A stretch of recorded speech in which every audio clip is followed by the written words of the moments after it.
It almost seems a bit conservative and cautious, but at the same time, I think it speaks well to have that kind of continuity at the very highest level. You could say that Chan Sing and Ong Yi Kang are arguably the front runners, but I don't think the field is just limited to them. It's definitely very interesting to see that, our future Prime Minister could already be in Parliament. That's the reality of political life in Singapore, right? In a situation where we don't leave it to chance.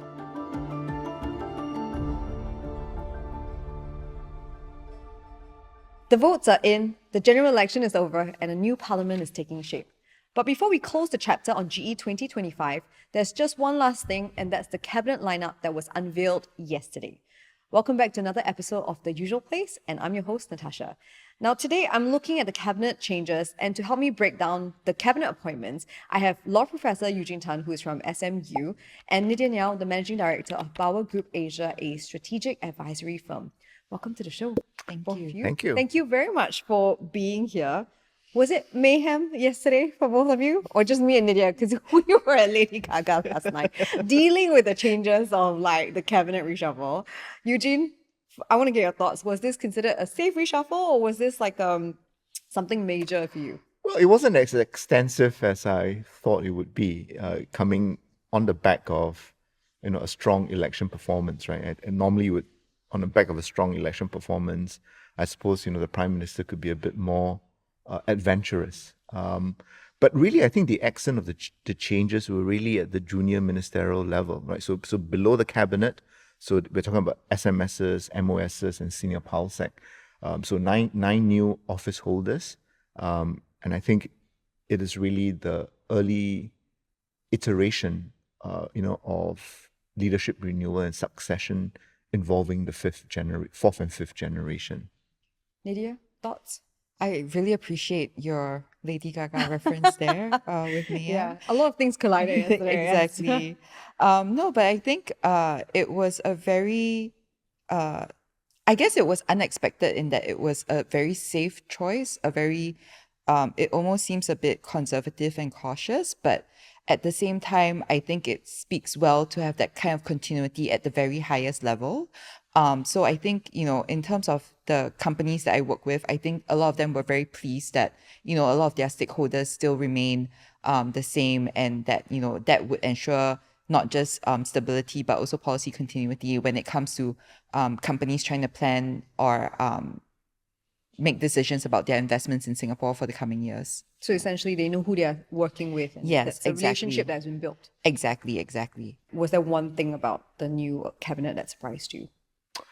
Well, I suppose the fact that there was no second deputy prime minister, but instead, PM decided that it would be better to have the core leadership buttressed by three coordinating ministers. Usually, we would think of them as ministers from the earlier generation, if I could put it that way. Not that you don't have, for example, DPM Heng Swee Keat was coordinating minister as well. But I think clearly PM is taking his time. I think, and I suppose his peers are also comfortable with that arrangement. But I suppose by the midterm, which is in about, let's say, 2 years' time, we should have one or two new DPMs.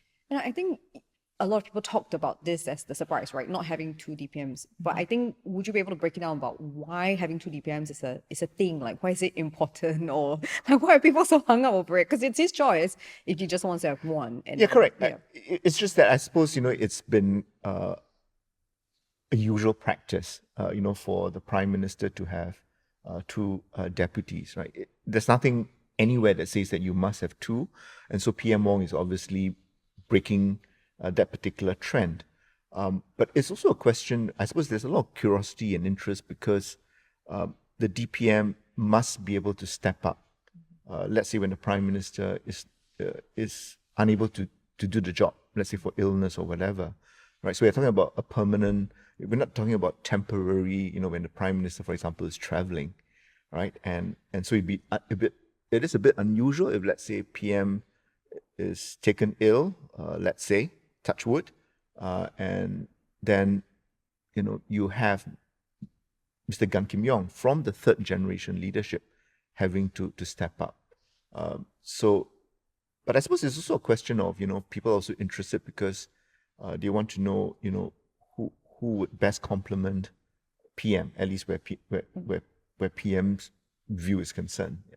So is it now this we're talking about 4G leadership, right? So is it now between Chan Chun Sing and Ong Ye Kung to prove what they bring to the table in the next 2-3 years before the next reshuffle? I think that would be the case, and I think also, when we look at how the government has always been structured with the two DPMs, I think it also very much echoed the structure that was in the PAP, where you have the Secretary General and then the two Assistant Secretary Generals. And up until a few years ago, it used to be that the first Assistant Secretary General was like identified as the next PM in line, right? And that was definitely how we back in the day found out that Heng Swee Keat was going to be the PM designate, because he was the first Assistant Secretary General at the time, with the second Assistant Secretary General being Chan Chun Sing. And so I think, now if you look at the Central Executive Committee in the PAP, they don't have that ranking system for the Assistant Secretary Generals anymore, but it is Chan Chun Sing and Desmond Lee. So, I think the expectation was, maybe that the Deputy Prime Minister would be either one of them. And then also when you think about the election results and Chan Chun Sing, anchoring Tanjung Pagar to a victory of over 80%, I think that positioned him very well to take on that role. But I think you can see that clearly, as Eugene mentioned, the Prime Minister is definitely taking his time to really assess what is going to happen in the coming years, maybe. And I think if you also look at how the roles of the DPMs previously, I think there was one that was like really more carved out to look at the economic issues, and then one that was really more focused on security issues. And so you can see that, in a way, it almost seems like Chan Chun Sing is really positioned perfectly for that now, also in his new capacity as Minister for Defense. So I think, eventually we might see that come up, even though at this point in time, the coordinating minister or the new coordinating minister for security is K. Shanmugam. Yeah, so I think we could say that Chan Chun Sing and Ong Ye Kung are arguably the front runners, but I don't think the field is just limited to them. Mm-hmm. So as Nydia pointed out, I think Desmond Lee is in the frame, and I would also put Chee Hong Tat into that field as well. So I think nothing is cast in stone. There is certainly no inevitability, right, from being coordinating minister to DPM. Is there anything that we should look out for in the next couple of years about who will become DPM, or for PM Wong to look out for? Or is really anything goes, because we can't tell what happened with the world, with geopolitics? What do you make of it? Yeah, I mean, I would love to also see, a female's name up there as well, I think someone mentioned, like one of the analysts said that it could possibly, or time for a female DPM, but it didn't happen, right? Yeah, so that was a little bit disappointing, but, and especially when you look at, the three female ministers in cabinet, I don't think that there were any changes, which great for stability, but also surely they could have, done more in terms of pushing women up through the cabinet, or at least promoting an SMS to become a full minister. I wouldn't be surprised, if we do have, a woman being appointed as one of the two. Let's say it goes back to two DPMs, one of them being a woman. I think it's a question of when rather than whether. I suppose, that there will be sectors who will be disappointed that that there are no new women ministers, but I think that there is a pipeline when you look at the junior ministerial level, the SMSs, the MOSs, and the senior PALSECs. I think it's a question of getting them ready, so that they can hold their own, and no one's going to look and say, well, there was affirmative action, because I think that will set back the cause of women in politics. All right. So both of you mentioned Desmond Lee. Well, he is M&D minister. Tomorrow he'll be going to MOE. is it a lateral move? You know, because he's been at M&E for a long time and he took on the role during a very difficult period, you know, during COVID. So now he's moving to M&D and Mr. Chee Hong Tat will take over his role. So what are we to make of this movement? Or it's just a normal movement through ministries? I think you can definitely see it quite positively. I think we've seen a lot of deputy prime ministers take on the education portfolio, including, you know, our current president Taman, as well as DPM Heng Swee Keat. So I think that you know, any move to education minister, and of course our Prime Minister Lawrence Wong was also on the education portfolio for a bit before I think during the COVID period, I think, where he was education minister for a while. So I think you can see that quite positively that, you know, his star is on the rise, and I think being able to handle education, which is one of the largest ministries within the government, I think would be a good test for him to see how he can handle, you know, I mean, clearly he can handle big ministries with MND and also the whole BTO issue, but looking at it a little bit more differently, I think it's a good sign that he's been assigned the education ministry. Mr. Chee was just at Transport Ministry for a very short time. He was there for about, I want to say, a year and a half, because he took over Iswaran, right? And now he's going to go over to MND, which is also another big portfolio. Yeah, so I think clearly PM thinks that you know, he is now ready for a new assignment. Yeah, because two very big ministries, right, to help. Transport has always been a hot seat, right? I mean, many of his predecessors, you know, in a way had their careers severely upended, you know, when they helmed the transport ministry. You know, so he has, in a way, emerged relatively unscathed. And he's had a difficult year. There were a lot of train breakdowns. Oh, and, you know, a lot of transport projects as well. Yeah. So, but I think I think there's a sense that, you know, the policy is good. You know, it's just the execution, right? But now he goes on to in a way a bigger canvas, right? National development, and that will see how he builds on what Minister Desmond Lee has done, you know, in terms of clearing the backlog in terms of in public housing, and now the question of, you know, will he be able to ensure, right, that Singaporeans, particularly younger Singaporeans, are persuaded, you know, that public housing is affordable and accessible. But I think beyond that, you know, he has now given up the second finance minister portfolio, so he is really full on national development, and I think what he makes of it, you know, could see him, you know, being prime, you know, for other assignments, right? So PM continues to hold the finance portfolio. I would say that, you know, Minister Chee could be in the running in future, you know, to be the finance minister, right? But much will depend on what he makes of, you know, this new big portfolio. All right. So another ministry I want to talk about is the Ministry of Trade and Industry, because there's three ministers and then, you know, other junior political office holders. I think there's 6 of them there. But mainly the 3 ministers was Ng Chee Meng, then there's Tan See Leng, who's in charge of energy, science and technology, and Grace Fu, who's in charge of trade relations. Why do you think PM carved up the ministry this way? How much of geopolitical issues has to deal with this ministry and the way he has assigned the roles? I think for the longest time, that ministry, and full disclosure, I used to work at MTI for quite a bit, has always been, you know, divided into two, right? One side a bit more focused on trade, the other side a bit more focused on the industry. And so, you know, I think having 2 ministers there had always been pretty standard for most part. I would say that, you know, the addition of the minister in charge of trade relations is a newer designation, but I think it makes sense given that, you know, DPM Gan is also the deputy prime minister, and he's now, you know, the proclaimed task force man. So I think, you know, having that additional support coming in from Minister Grace Fu has been very helpful. Yes. He's bringing the task force together. Yes, exactly.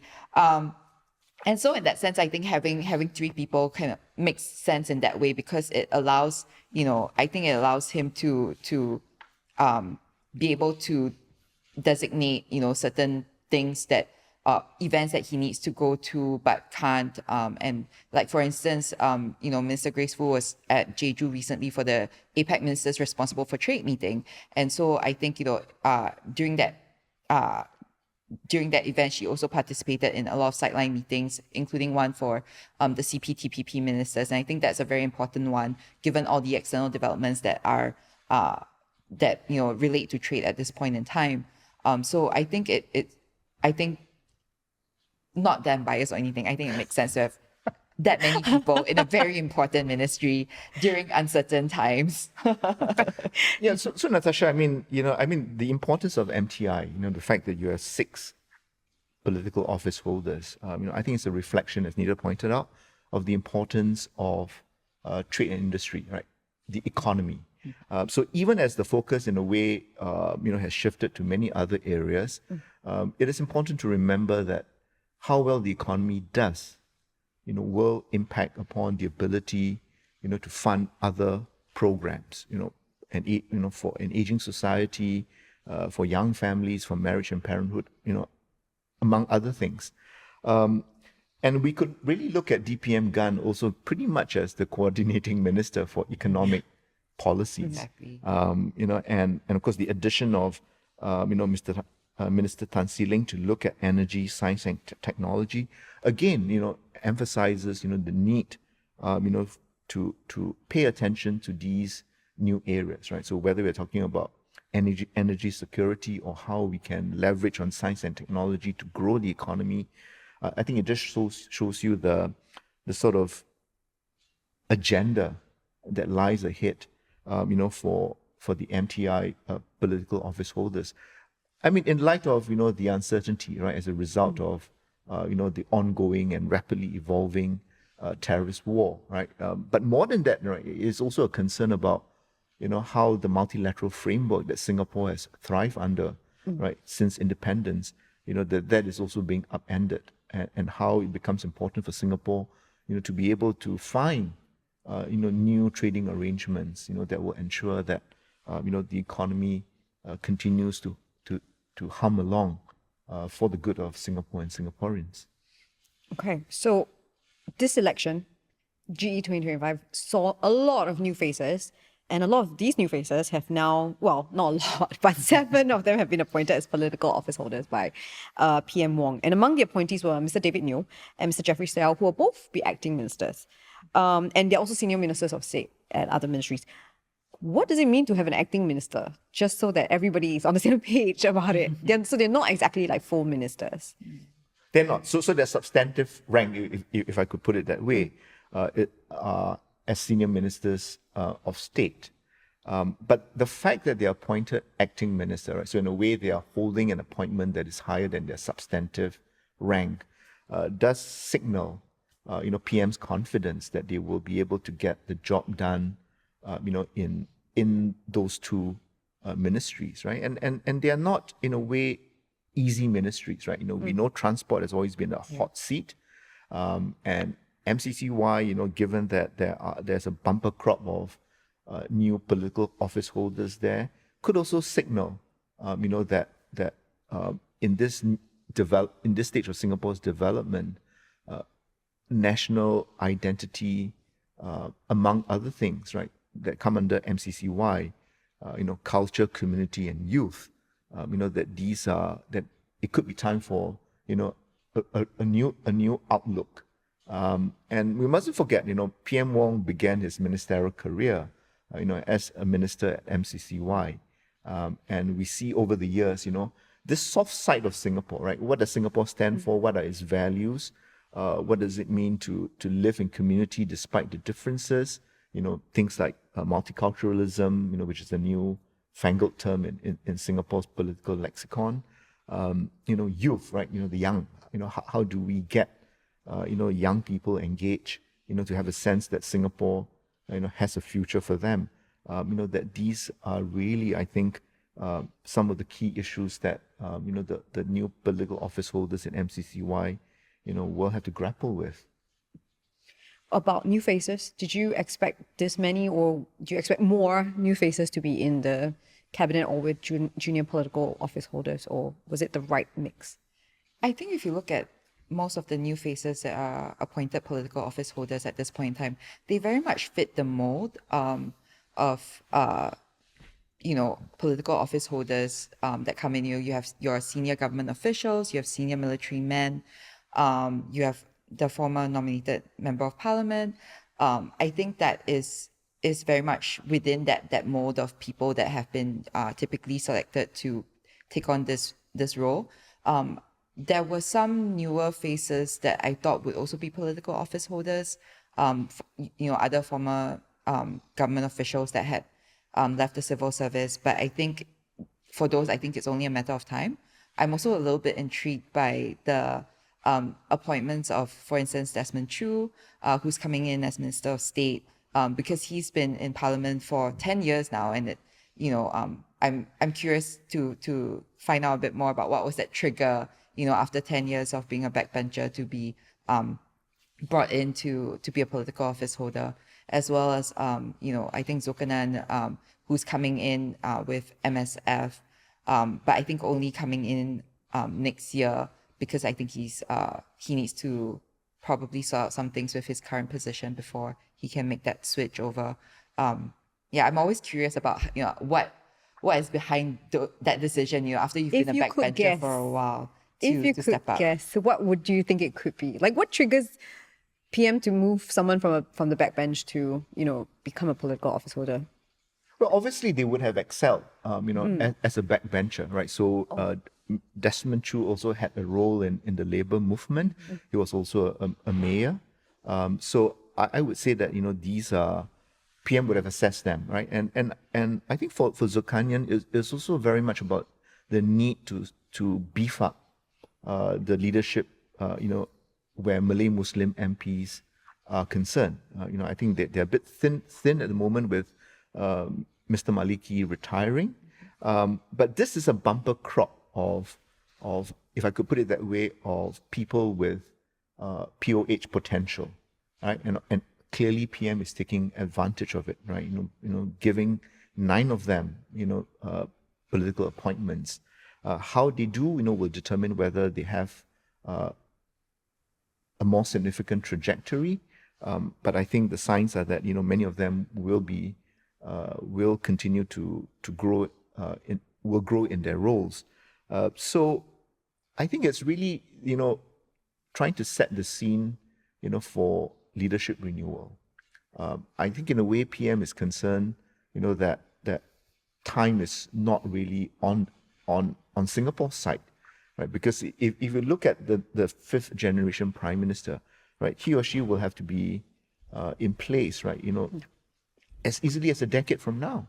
So you don't really have a lot of time, right? So PM Wong entered politics in 2011, became PM in 2024, right? So a matter of about 13 years, and as demands of political life increases, I would say that in some respects, a runaway, from being your first appointment as a political office holder to PM, probably will increasingly be shorter.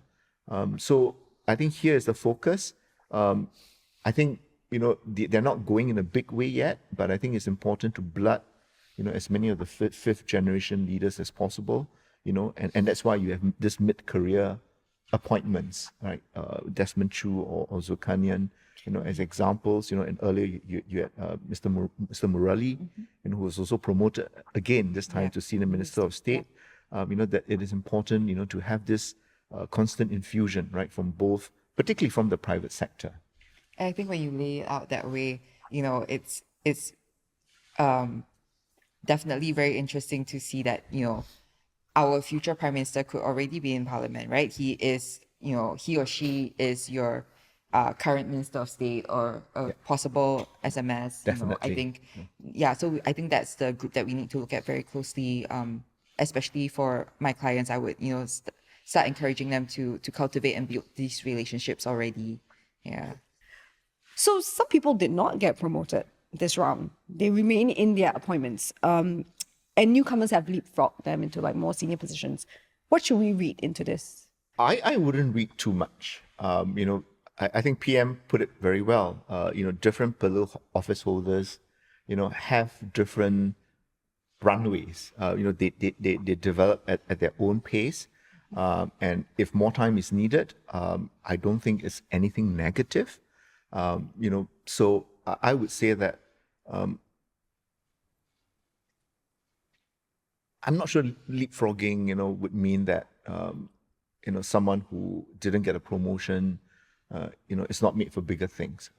And I think PM was also clear, that in the end, each political office holder, contributes in his or her own way. Not all of them will become ministers, but some of them, will be very effective at the junior ministerial level. I think it will be a problem if everyone's entering politics, only feels that, the ministerial appointment, is the holy grail for them. Because I think that there will, not everyone, will be a cabinet minister.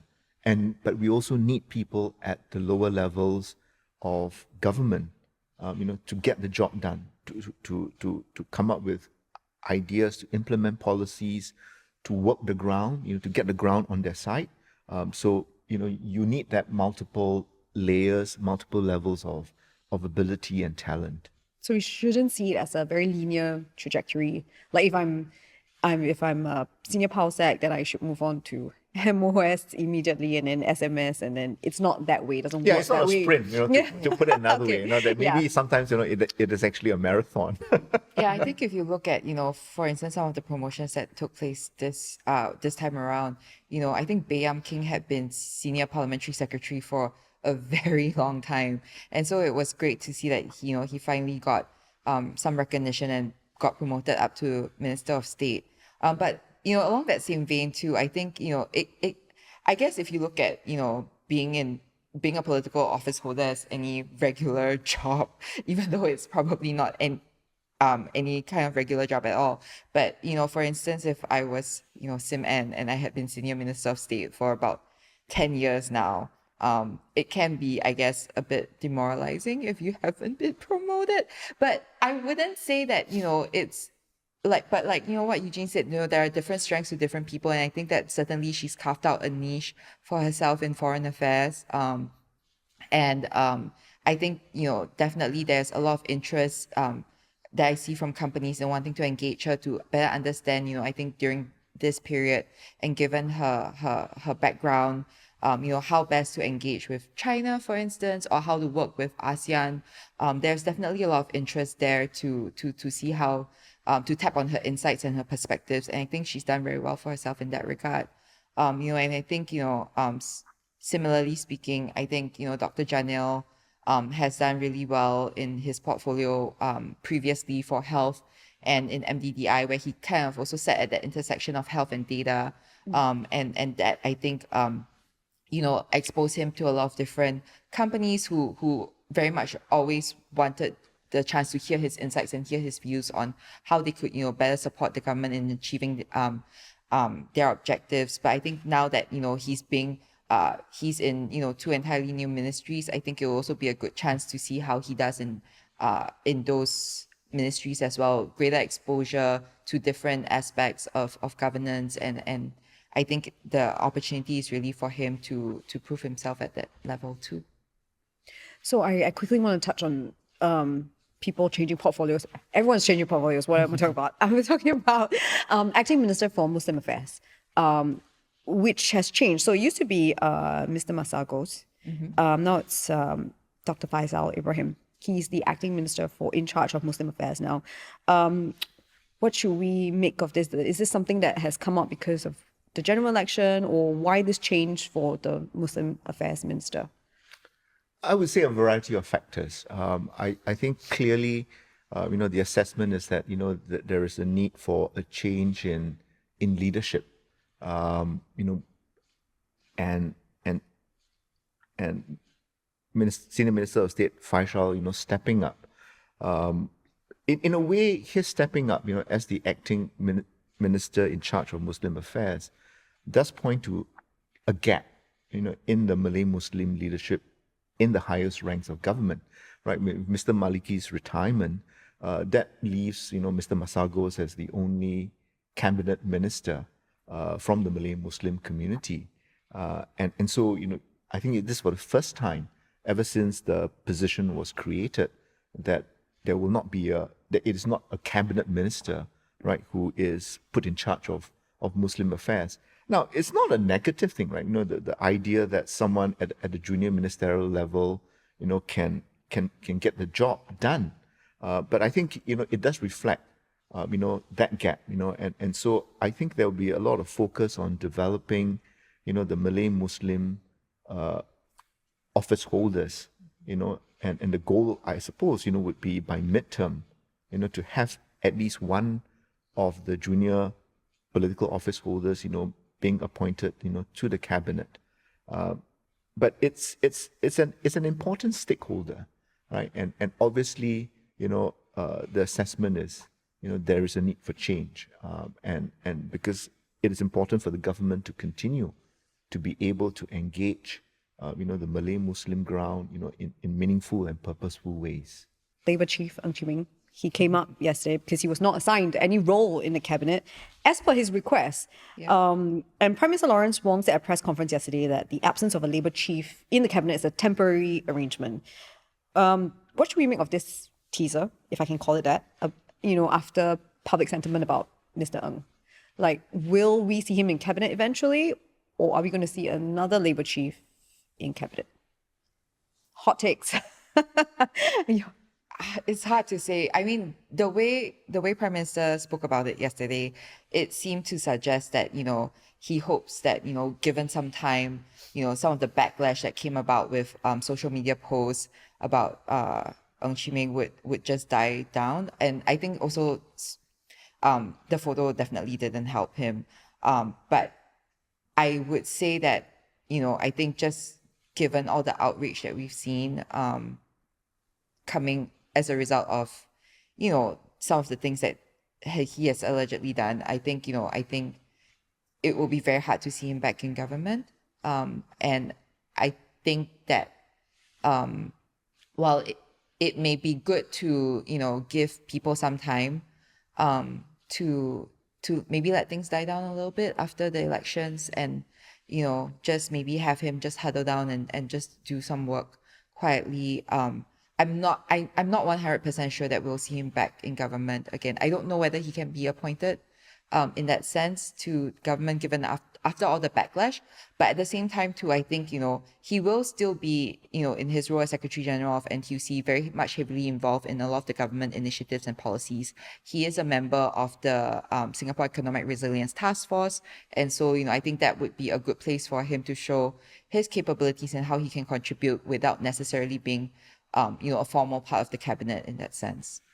But I think given the symbiotic relationship, right, between the ruling party and the umbrella labour movement, the NTUC, I think there will be some expectation, that the workers are represented, at the cabinet level. So 5 years has been perhaps, a feasible temporary working arrangement, but to continue for another 5 years, I think there may be some concern there. So PM didn't shut the door, on Mr. Ng's return, to the cabinet. But I think it is also fair to say that PM was also non-committal, right? And I think Nydia has pointed out, there are a variety of considerations, right? can he redeem, his checkered re-entry into politics as one? Interestingly, Workers' Party, Andre Lau, will also be in Parliament as a non-constituency member of Parliament, right? So the two candidates contesting for Jalan Kayu, will be in Parliament as backbenchers, and so there will be that the eye will be on them, and to see how well they perform. But we shouldn't be surprised, if the sense is that that there should be a new Labour chief, right? But that doesn't preclude Mr. Ng from getting back into the cabinet, right? He could come into cabinet, as a minister, but he has this work cut out for him, right? To redeem, to recover from the backlash, and to show that, his entry into cabinet, will not be a source of controversy. And I think PM was very mindful, that he wants the focus, on this new lineup, not to be distracted, by unnecessary controversy. I feel like this next parliament we have a lot to look forward to in terms of like what's going to happen in terms of like issues geopolitically, but also the ministers and how it will all play out till the next reshuffle. Till we see one. I mean, it is, right? So you look at, PAP will have 87 MPs, right? And almost half are political office holders. And I think this is where it becomes imperative, for the PAP backbenchers, to step up, right? Because, you don't want a situation where it's the PAP front bench, against, the entire Workers' Party. I think there is a role, and I think people want to see what is it that the PAP backbenchers can do, and the PAP backbenchers have to show that they are relevant, right? That they're not just to make the numbers, but that, and that they can leave everything, to the front bench, right, to the political office holders, So I think, there were 3 parties in the last parliament, now there'll be 2, and we can be sure, that the competition in a way will become a lot more intense, from the get-go.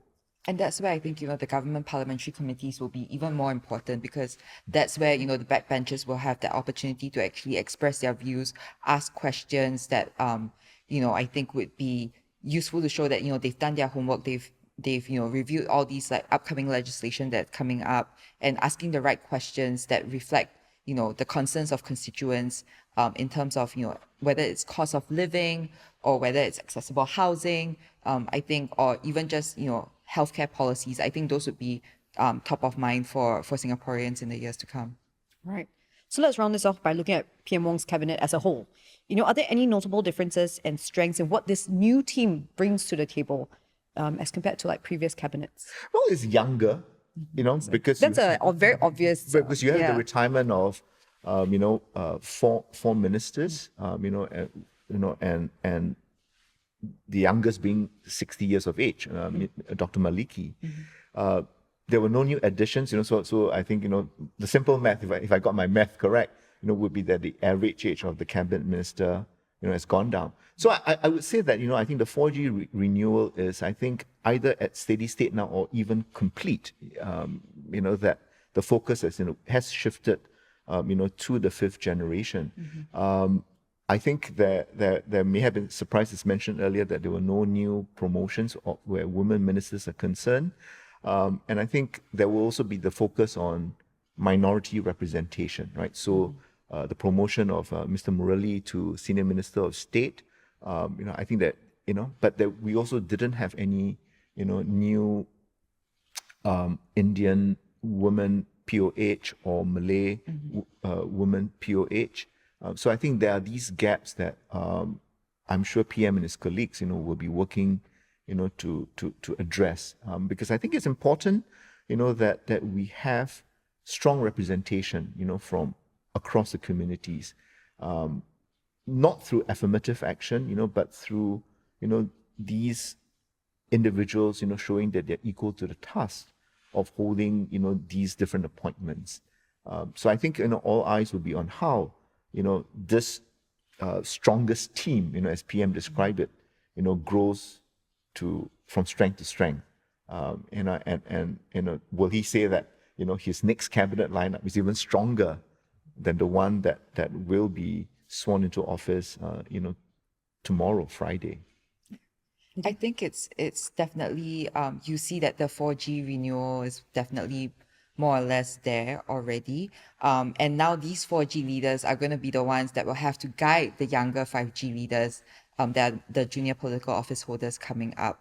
I think that definitely this is very much an interesting one to take note of, just because of, I think there's been so much news and developments that have that social media has definitely helped amplify in the past few years. And I think that, going forward, we can expect that the public will definitely scrutinize this parliament and this cabinet a bit more closely. And so I think all eyes will be on how the 4G leaders will then be helping to lead and guide the younger generations moving forward. Actually, my mind is just blown that we're already talking about 5G. We're just talking about the 4G. I feel like time is moving too fast. But Natasha, I think that's the reality of political life in Singapore, right? In a situation where we don't leave it to chance, we try to ensure that, the next set of leaders, and you see that even in the leading opposition party, the Workers' Party, right? The emphasis on younger candidates.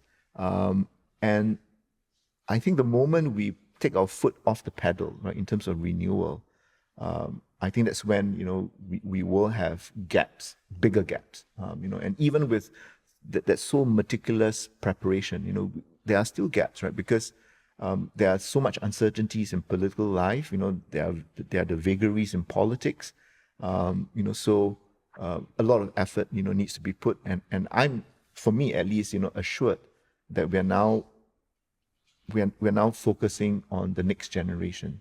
And I think that's how politics and governance, will continue to grow in strength and importance.